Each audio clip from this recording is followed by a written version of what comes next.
and gals. How we doing? Good. Good. Doing good. Doing good. All right. So, quick opening statement. Clearly a very impactful and important win for our program on Saturday evening. Just with the magnitude of the contest for UC Davis, with it being senior day, Jake Mayer setting a school record for passing yards in a career. The opportunity for them to potentially still get an at-large bid in the playoffs, night game, good crowd, all those things, and for our guys to, just kind of fight the way they did, and then really truly to finish in the fourth quarter in all three phases. Tristan was big as far as kicking those field goals, defensively, smothering effort in the fourth quarter, and then it was great to get back to a little ground and pound at the end. I mean, you can see teams make it very difficult for us to run the ball, especially early in games, because of what we do stylistically.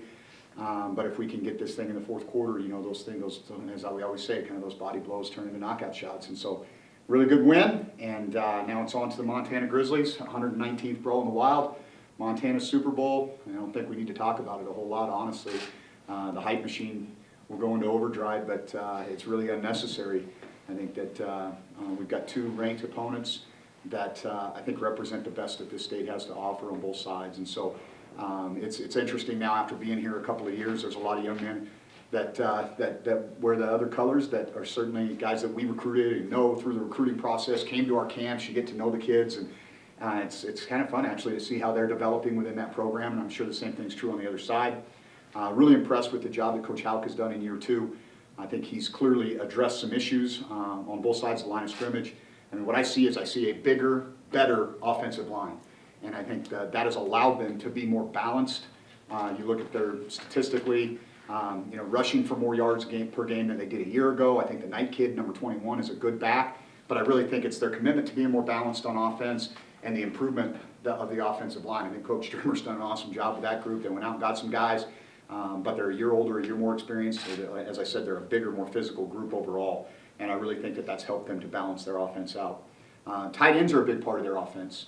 And that's they'll run 11 personnel, 12 personnel, and then they'll run, depending on the game plan, a lot of 13 personnel, 3 tight ends and 1 back. You saw that a ton against Eastern Washington, saw a good amount against Portland State and Idaho, and so that creates some matchup problems on the field, and those guys are not just good run blockers, but they're also legitimate targets in the pass game.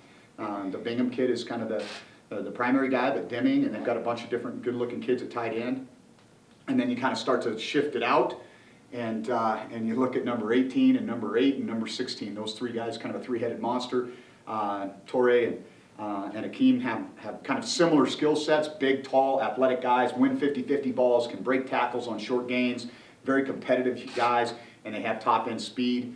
And then, Jerry Louis McGee's got his own skill set. I mean, he's a very good complement to those other 2 guys. And so that's kind of what I see on offense. Defensively, I think Coach Bear's done an awesome job. They're a really difficult defense to prepare for because of all the pre-snap and post-snap movement that you get. I think that, I think Jesse Sims is having a really nice year. I think that kid's playing really well, number 37. Their linebackers are really good. I mean, I think that's the heart and soul of their defense. And they use a lot of them, kind of depending on what the down and distance is and how they're trying to attack you at different moments. And so, he kind of always is going to go through the Olsen kid, 33. I mean, he's one of the things that stands out to me about their defense, and I think is if you're a guy that really understands defensive football, you can really appreciate this, is they pursue the ball very, very well. I mean, this group runs to the ball, they tackle well, but even if they miss a tackle, the eraser is always effort, and these kids play really hard. And so you look at what they've got at linebacker there, and then you go to the next level, and they've got 3 guys. I mean, I kind of consider Sandry, even though he's a Sam linebacker, he's kind of a safety body type, 13. And then you got 2, the Robertson kid from the Arizona transfer. He's really playing a ton better. You can see a year in the system. He's really starting to kind of come into his own. And then the Houck kid, 17, obviously, is a kid that's one of their leading tacklers. And so on all 3 levels of defense, I think they're very sound. They're very, very high blitz percentage. Whether they're bringing 5-man pressure or what we call bogus pressure, where they're bringing a guy off the ball and still only pushing forward to quarterback, about 70% of the time. So you're going to get an add-on blitz almost all the time from somewhere. And I think that's something that's challenging to deal with. And I talked about the pre- and post-snap movement. Special teams, I think this is the best return group in the league. I think the combination of Jerry Lou McGee as the punt returner, and then the Flowers kid, number 19, as their kick returner. I think those guys create a lot of problems for you, and they're very dynamic. Both of those individuals have touchdown returns this year, and we've got to do a great job of keeping the ball away from those guys. And when they get it, we got to swarm and tackle. And then, you know, the Purdy kid's about 75%, I think, on field goals on the season, and their coverage units are good. I mean, these kids, I know Coach Choate takes a lot of pride in special teams units, and you can see that coming out through film. So I think this is a very, very good football team, much improved over a year ago, and I think deserving of their ranking, and we're excited to host them here at Bobcat Stadium at noon on Saturday. Happy to take any questions. You complimented Houck and the job that he's done this year. What's kind of stood out to you about what he's done with the program? Well, I think that you can see more maybe his identity, his stamp on things. I think he's a guy that really wants to run the ball and understands the importance of stopping the run, and they're one of the best run-stopping defenses in the league, and so they've certainly put a premium on that. And then, as I said, you know, they invested in that offensive line, and, you know, Chad Germer's a really good football coach, and, you know, it's probably just a matter of time.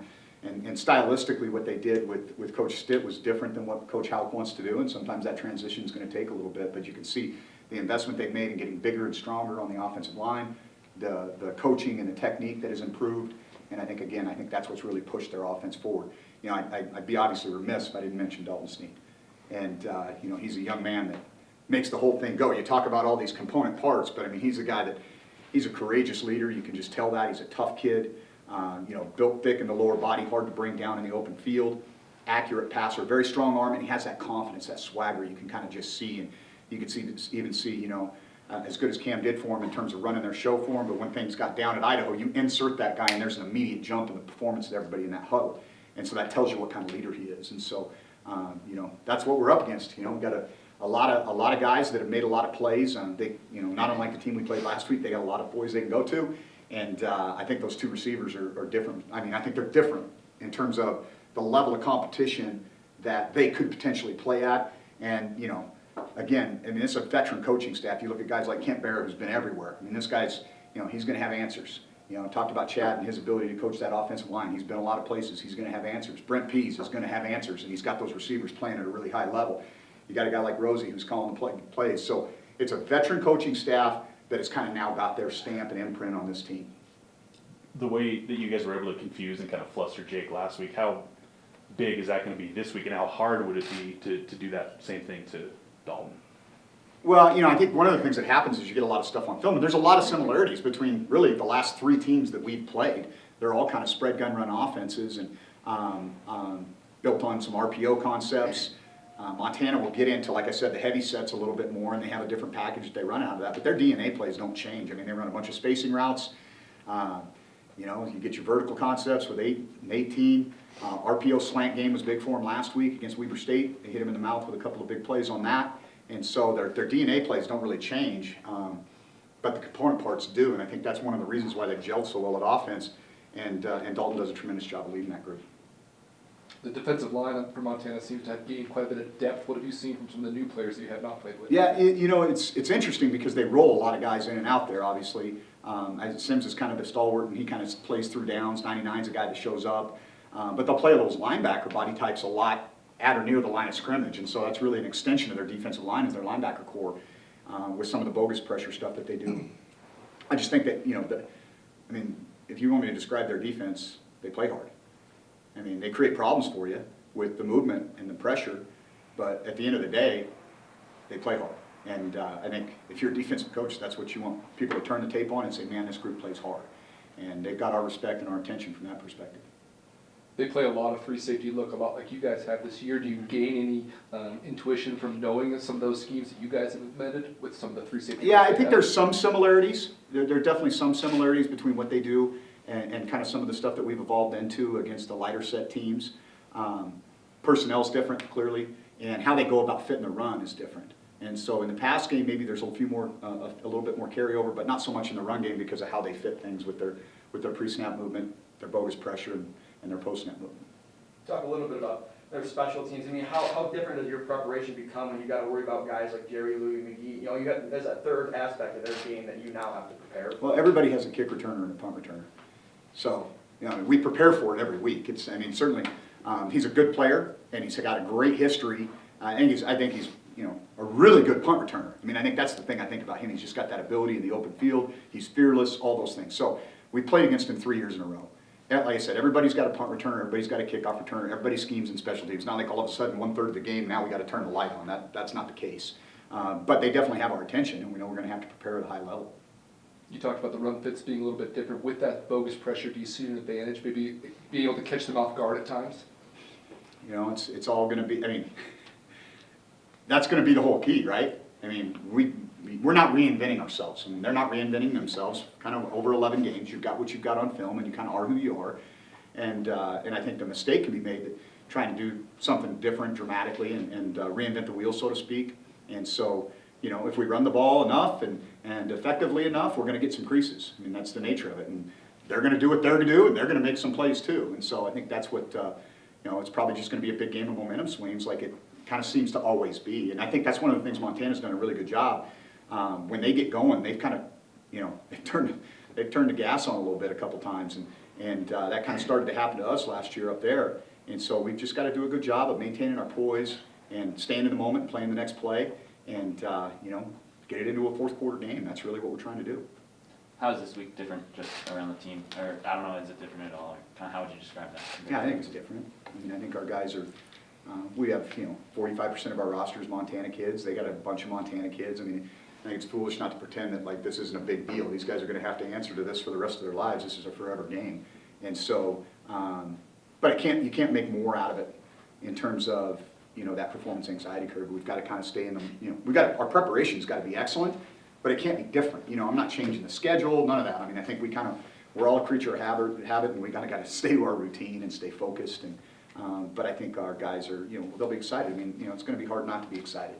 And it's a great game against, I mean, this is what the Big Sky Conference is all about, is having two good Montana teams that get to hook it up at the end of the year with stuff on the line. And that's the way it should be. How crucial is that, though, that they are able to control those emotions on game day? Well, kind of like I tell them, you know, I'm not a big pregame speech guy. And part of the reason is because you can throw all that stuff out the window after about 2 minutes of game time. You know, there's going to be a lot of emotion in pregame. Guys are going to have to manage that. You almost have to just have that release. Just get it out, you know, so that you can go focus and stay in the green zone, as we like to call it, from a mental preparation standpoint, and not go to red. And there's going to be moments where things get heated, but you know, I think both of these programs are class programs, and we'll settle between the white lines the way it's supposed to be, and it'll be a good game. Obviously, you love all your seniors, but you have an extra soft spot for some of these fifth-year guys that were here before you got here and stuck it out and helped lay the foundation. Yeah, I'm gonna have a hard time with this on the senior deal, because this group is really special to me, and I'm trying to stay away from it, you know, because again, it kind of comes back to the, you know, taking away from the preparation and staying in the moment. And you know, we'll have our banquet on Sunday, and we'll talk about that. But I just have a ton of respect for those guys that stuck it out, and it was a mass exodus. And you know, here's the thing about, and it's kind of unfortunate. You look around, like FBS football, for example. I think 78% of the coaches in FBS football are second or third year coaches, first, second, or third year coaches in a program. And so what happens nowadays is, obviously, the recruiting cycle has gotten longer, and you develop more strong relationships over a longer cycle. So when there's a coaching change, what happens? All the guys that you develop these relationships with leave. And here you're an 18 to 22-year-old kid that came from wherever, and you walk into a situation and you're like, man, you know, this isn't what I signed up for. This isn't quite what I thought it was going to be. And so for those guys to buy into us and what we were trying to do here was awesome. I mean, I think, you know, they're all great Bobcats. They're survivors, which is a heck of an important quality in this life. And yeah, we'll have probably be a few tears shed on Sunday when we start talking about them a little bit more. But I'm proud of them and honored to have had the opportunity to coach them. We've all talked about records kind of being thrown out the window for a game like this. What levels the playing field so much in this kind of rivalry? That's a good question. I mean, preparation, you know, not getting caught up in the hype, not listening to the outside noise, and staying in the moment. And I think that's, you know, kind of what you have to do in these situations. I mean, the bigger the game, the more poise you have to bring to the table. And I think that's something that we, you know, try to do. With Travis, Troy, and Isaiah, I think all scoring touchdowns last week, how much does it kind of help the offense having those guys, you know, healthy and contributing? Yeah, well, I mean, obviously Travis being nicked up for the last couple of weeks, and he was a major impact for us. In big games, your playmakers have to arrive, period. I mean, if you don't have your best guys ready to go compete and make plays for you, you know, that's gonna be an advantage for the opponent. And so for a big game at Davis and to have all three of those guys contribute in major ways on offense, and certainly Troy had a tremendous game on defense as well, was big. But probably obviously the one big run that Travis had was huge, but I think everybody felt that Isaiah, a couple of the runs that he made, you're going, oh, he's back. And that felt really good. That felt really good because I think he's one of the best backs in this league, and we've been without his services basically the entire season. This team doesn't rotate a ton in the secondary. Do you see any advantages there that you could take advantage of? I think that, you know, they'll roll some safeties at times, and I don't know if it's because, you know, game situation dictated that. But, you know, matchups are always a part of this game, and so they're trying to find ways to get their good guys on guys they feel like they have an advantage on, and we've got to try to do the same. You touched on Marcus Knight, but how big of a difference has he been for that offense? Yeah, I think, as I said, I mean, I think any running back would tell you you're only as good as your offensive line. And so I think he's a really good player who's gotten the benefit of the old line. It's their commitment to the run game as well as the improvement on their offensive line. Troy scored a touchdown in the last 5 games, also had a tackle for loss in each one of those games. Can you just kind of speak to the unprecedented nature of that? Have you been around a player like that? I know we spoke about it a little bit before. No, I haven't. I mean, not that kind of production over that span, and be able to give you a spark on the offensive side of the ball when you need it, and playing really consistently at a high level on defense. I mean, I think, you know, you get to the end of the year, you start talking about this stuff, and I know maybe he didn't play on that side of the ball the entire year, but the impact that he's had on that side of the ball during our league games, I don't know that anybody's had a bigger impact on the defensive side than he has. I mean, you can look at the guys up front for Sac State that are getting a bunch of sacks, and, you know, Dante is a tackling machine, but you know, they don't match him up on their best receiver, say, take him vertical. I mean, I think just the unique nature of his skill set separates him. And with so much that's asked of him, is he just continuing to just be game for whatever you guys ask Yeah, him? I mean, he's smart, tough, resilient, and he's an ultimate team guy, which is very impressive. Good? All right. Well, hold on, wait, can I ask my good questions? Did he warn you? I have my brawl questions like last year, so you guys. Okay, all right, here we go. He didn't warn me. Okay, I'm surprised, okay. Okay, the first one, if there was a fight between Champ and Monty, how would it go and what would the finishing move be? Where are we getting this? Well, I mean, clearly, have you met, I mean, I know who Champ is. I do not know who Monty is, so I don't have, I don't know that I can properly handicap this. But for me, I would, you know, being an old wrestler, you know, we'd have to just go old head and arm and put him down. I mean, that would be the ultimate move. And I got my money on Champ because I know he wrestled in high school, so there you go. Okay. Question 2, do you like the name, the Brawl of the Wild, and how do you feel like it kind of fits? I do like the name. There's probably some purists that would prefer for it to be other things, but, you know, you look at it, it used to be called the Copper Bowl back in the day.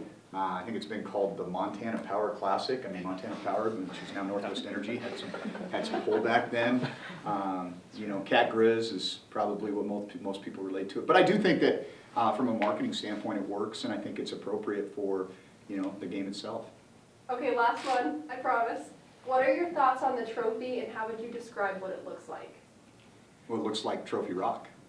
So if you drive over the Continental Divide as you're heading north towards Butte from here, you look off to your right-hand side and it looks exactly like that. They did a pretty good job with the likeness. And so, yeah, I mean, it's a big old hunk of bronze and it's really heavy, and I think it's a fitting prize for the victor, let's say that.